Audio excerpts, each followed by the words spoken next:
By epistemic coherence, I mean that a discipline has certain basic assumptions which are at the root of all its theories, a certain kind of methodology which can grapple with most of its problems, if not all, and it has a certain kind of epistemology, which means that what would be considered true in that discipline and what would not be considered true, they have criteria which are applicable throughout the discipline, and have a method of justifying that those criteria are met.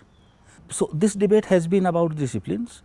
Sometimes education is seen as not one discipline, but a field of study which uses several disciplines. Now, the argument I am referring to is that the shape of education studies is actually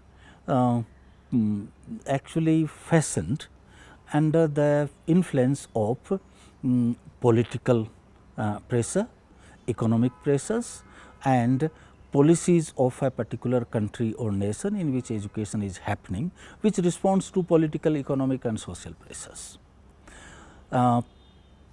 which is fair enough.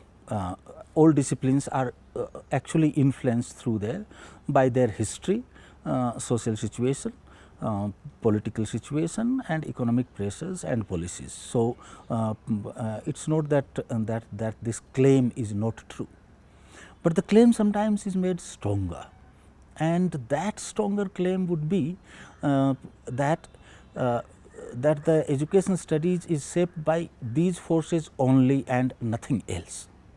So, I am exploring whether there is something at the core of education studies which might be which might give us an epistemic unity and not convenient unities fashioned by the forces of politics and economy.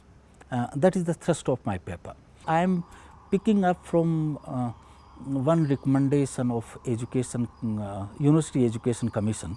The report was written in 1950, and in that report makes a comment that education studies in the higher education always become something else rather than education.